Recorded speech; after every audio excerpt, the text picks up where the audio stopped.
Hey guys, Brian Paul here for another developer interview, sitting with Alex from Trebuchet.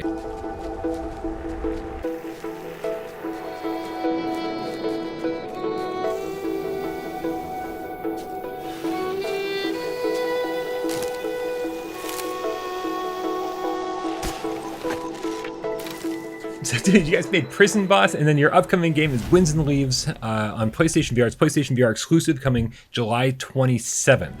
Not everybody is familiar with this game, and it might have gotten like a little bit overshadowed by some of the more action-packed games out there. Some of the things that have been announced recently, Fract and Arashi, all these kind of more traditional games.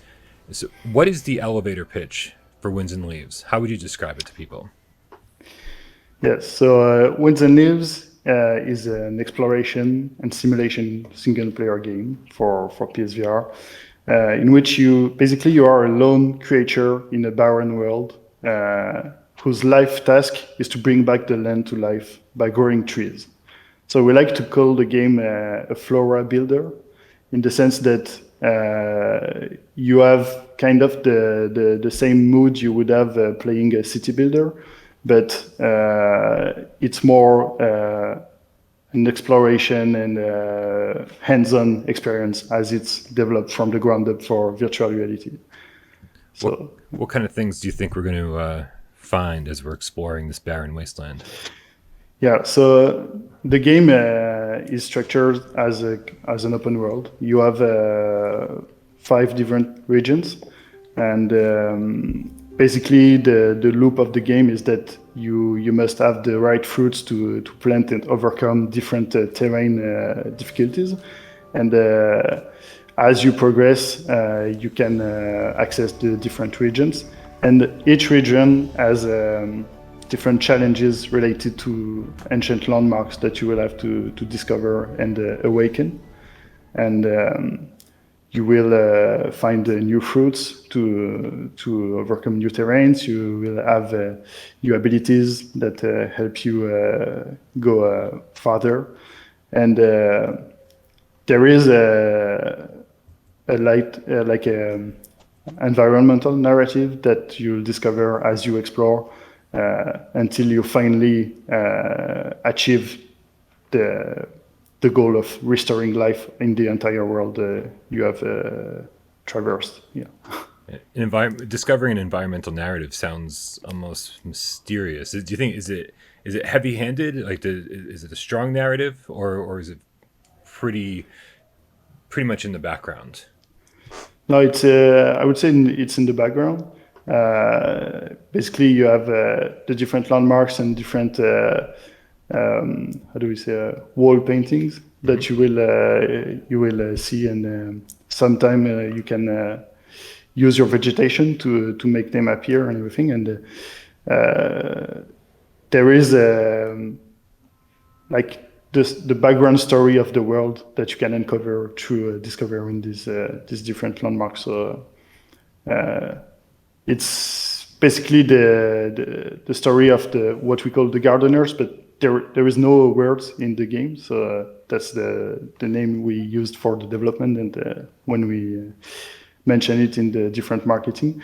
But you are the last of the species, and you will discover some trace from your predecessors while discovering this world, and you're the only being capable of making vegetation grow in this very harsh land. And there is like this storm events that annihilate everything on a long cycle, and you must prevent that. Yeah. Cataclysms, right? That's what they keep referring to in the trailers. Yeah, nice. The cataclysm. Yeah. You mentioned city builders a couple times. But it doesn't feel like, when you're in first person and when you're doing these acts, it doesn't really feel like the city builders that we're accustomed to. No. So what was your inspiration for this game? Yeah, when I mentioned this, it's really more on the conceptual level, on the design decisions we took. But the fact that you can really place your trees wherever you want, and there is some kind of gameplay reason and functionality why you would place trees at a special place, but you can also just bring out your creativity and grow your forest for pleasure. So it's a bit of the feelings you get when playing games like City Skylines. They're very laid back experience, but still have some simulation aspect that help you have a reason to thrive and go forward in the game. Yeah. So how big is the team currently? Currently, the team is about 20 people, but we started the game. Well, the development of Winds and Leaves follows the story of the studio since Prison Boss. So we were just like 5 when we started the game. So the things have changed a lot, and the game has grew in scope from the beginning. But yeah, now we are about 20. Does that mean Prison Boss was made by 5 people? Prison Boss was made by 3 people. Wow. It was me and my 2 co-founders. Yeah, we made it in like 8 months. We started in school and finished like founding the company and finishing the game to make it releasable on Steam. Yeah. Wow. Prison Boss had a lot of style to it, and you guys just don't make traditional games, do you? Just is that sort of the company like slogan? Is like we make stuff that you didn't know you wanted. Exactly. Yeah. That's something that because people ask why Winds and Leaves after Prison Boss, and we have also another game that we released only in arcades. That's called Jousting Time. It's a game about where you shout to go faster, and you're a knight, and you must like win a joust against an opponent with a set of weapons. But we never made a consumer version for this game. But all our games share this kind of. We always want to have something unique and bring something that we don't see in other games on the market, and especially in VR. But we try to make it interesting. We draw from inspiration from genres of games that are less like represented in virtual reality. What kind of stuff did you learn from making Prison Boss that helped you make Winds and Leaves? As I said, when we made Prison Boss, we were a very small studio and just basically just out of school. So we learned a lot from the beginning, but just the fact of shipping Prison Boss to different platforms, we released it to Steam in 2017, in 2018 to PSVR, and at the end of last year to Oculus Quest natively. So this game has helped us like improve as a studio in terms of our production methods and everything, and had a very important role in the way we developed the company. But yeah, in terms, I would say it's really the process of making and shipping games that Prison Boss has helped us improve over time. And it can be felt in Winds and Leaves, well, in the development and the final product, in the polish level we put in, because the team was really bigger, and we had lots of like I'm searching my words, but we had new specialties. We didn't have like as much artists when making Prison Boss. We were working with contractors and everything, and now we have our own lead artist and concept artist that has worked on Winds and Leaves. So there is lots of area of game development that are way more achieved in Winds and Leaves. And I would say also that Jousting Time, our middle game, was really important in the process of shipping a game and improving also our coordination inside the studio and everything. So yeah. And even just the movement system, where you hold down the move buttons and sort of do like one of these things. Yeah. During all the previews and everything, I was expecting that I was going to be grabbing the stilts, and then the Yeah. stilts would be like moving one to one with me, and I would be controlling that directly. But that threw me off that it wasn't that way. But I'm sure I'll get used to it. Yeah, it's interesting because originally this was the first concept where we had like two steels that you could grab and literally aim at the ground and advance like this. But uh, it quickly felt like too much effort. It's what like it was the gimmick of the steels, but it was like too much effort related to what the gameplay will really be.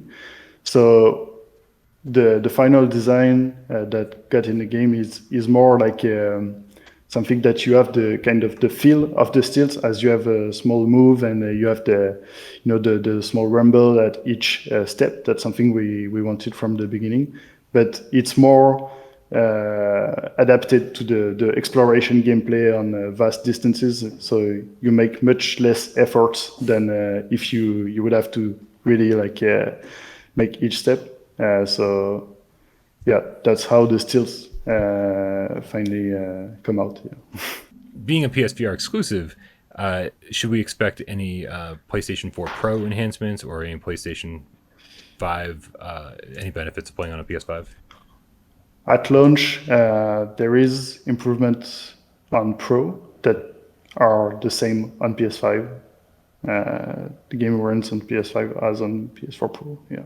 But there is slight visual differences with the original PlayStation. Yeah. Nice.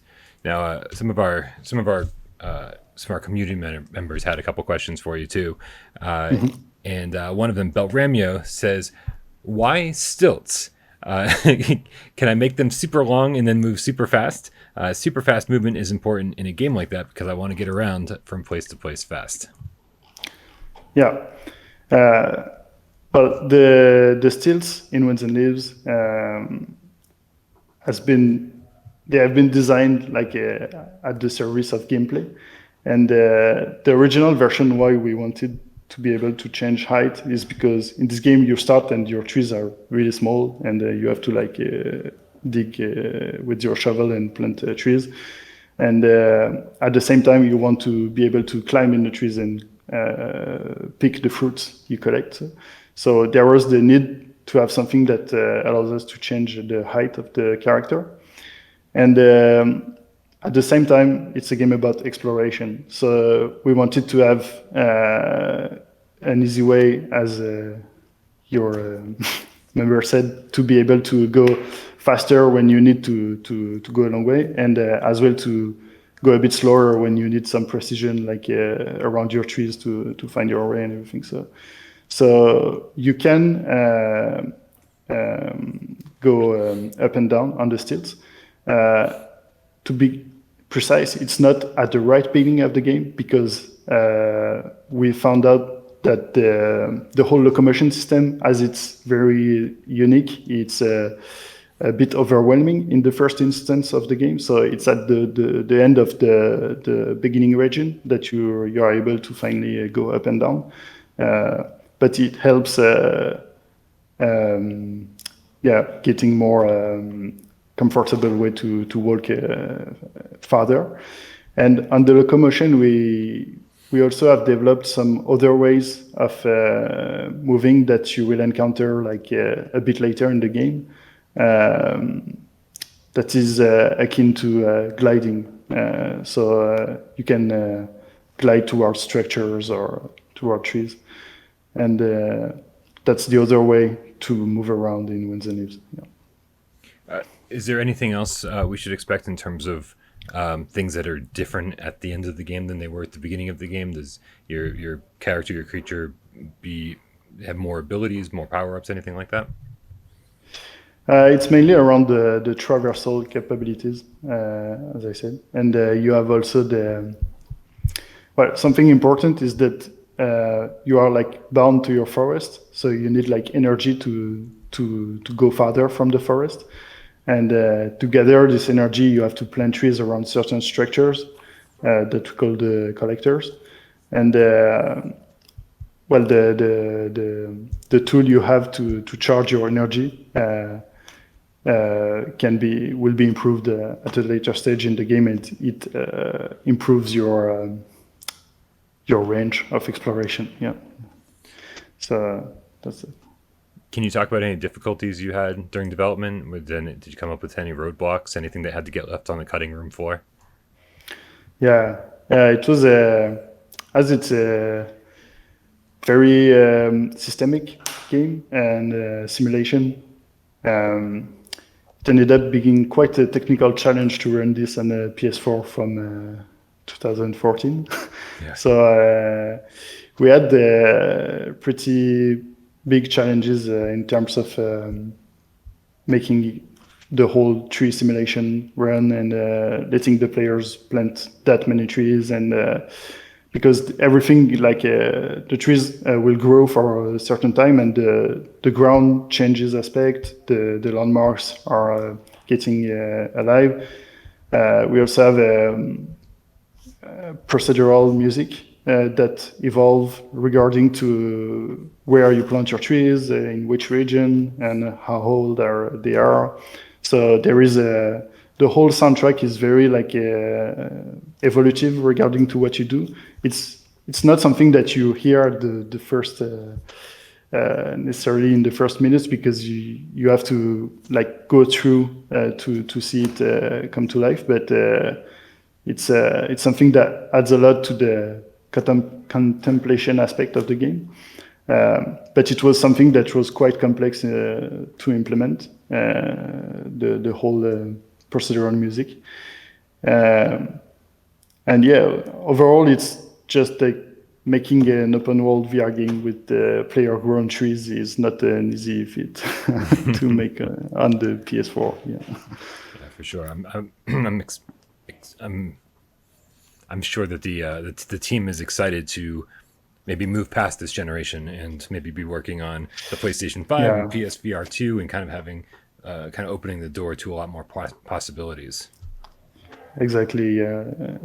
This is a transition of generations, and it's time to for the developers, it's time to move on, because it's not the most easy thing to work with old platforms and new technologies. Yeah.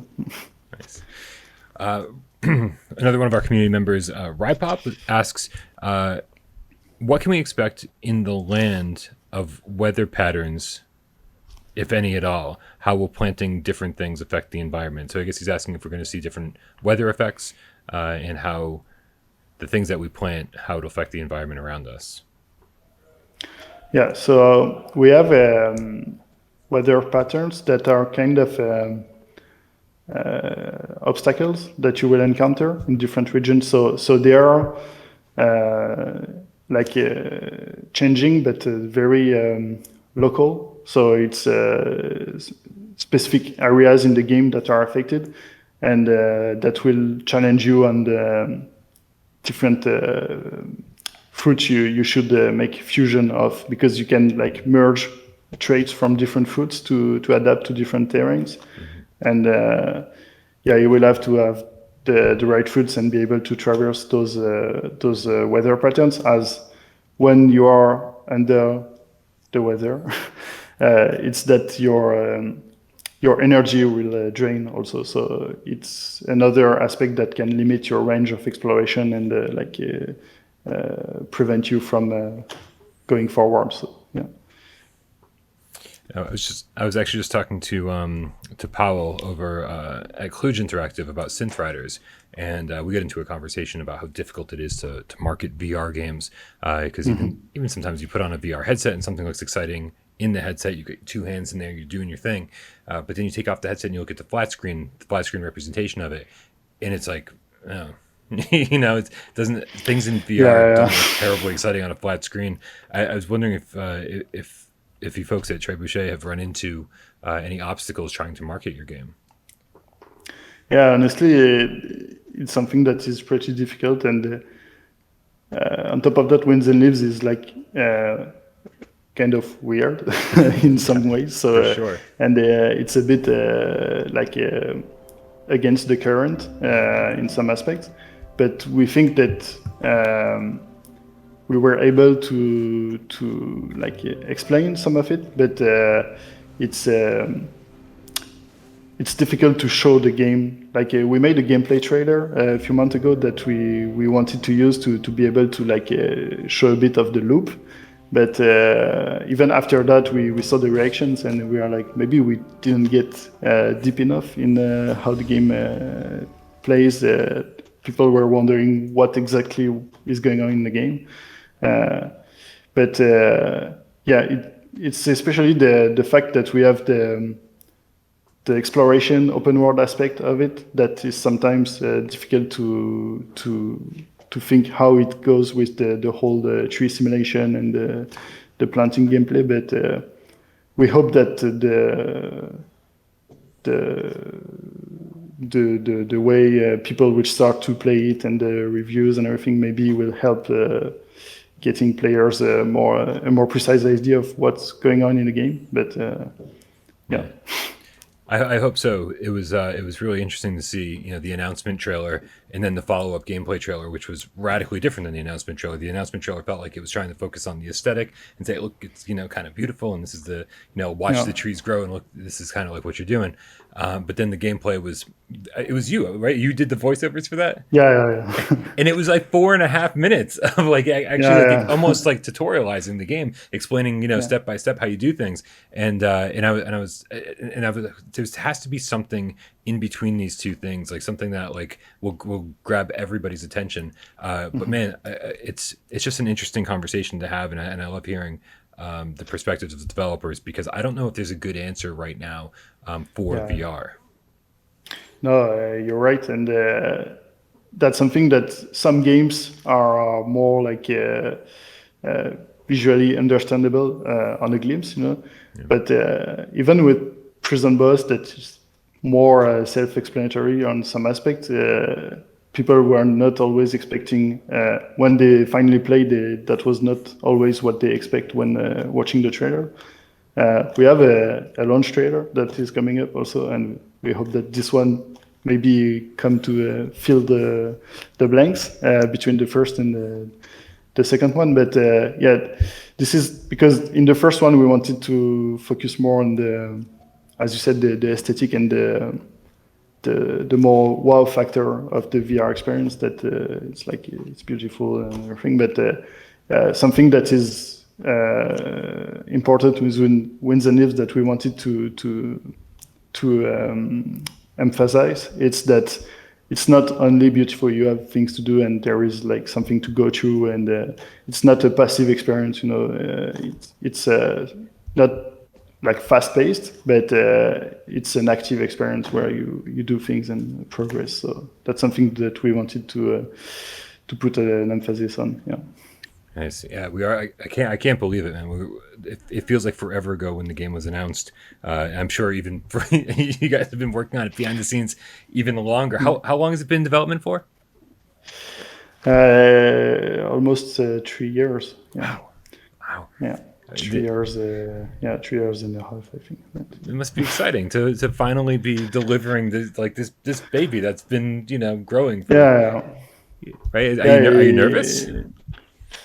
Yeah, it's always something that, well, at this stage, like it's in a week, and we're still very deep in preparing the launch, and we have some always like late fixes that we're bringing to the game, but it's been 3 years since we released the game, so except just in time, but as it was in arcade, it's not the same feeling. Sure.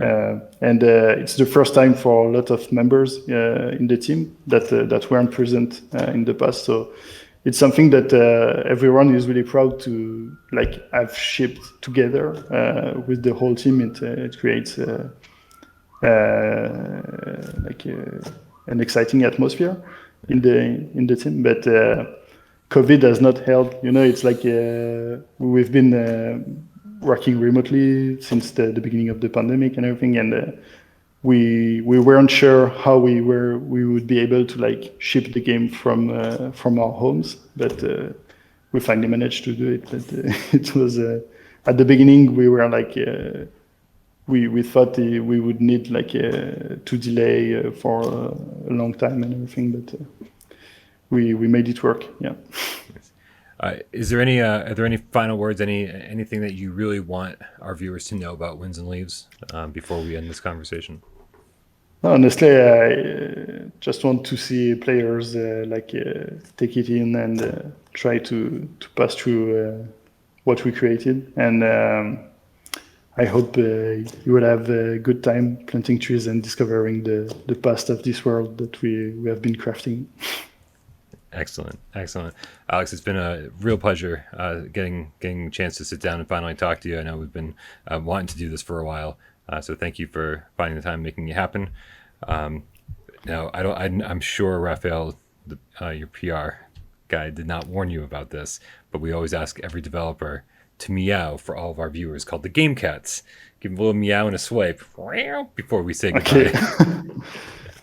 Meow. That was pretty good. I got a cat, so yeah. Mine's been sleeping up here the whole time, being very cat-like for us. Yeah. Alex, thank you so much. Even see it, yeah. Alex, thank you so very much, man. I can't wait for everyone to play your game. It should today, July 27th. And again, thank you for sitting down with me, and congratulations on coming to the end of this 3-year journey. Yeah, thank you, Brian.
PlayStation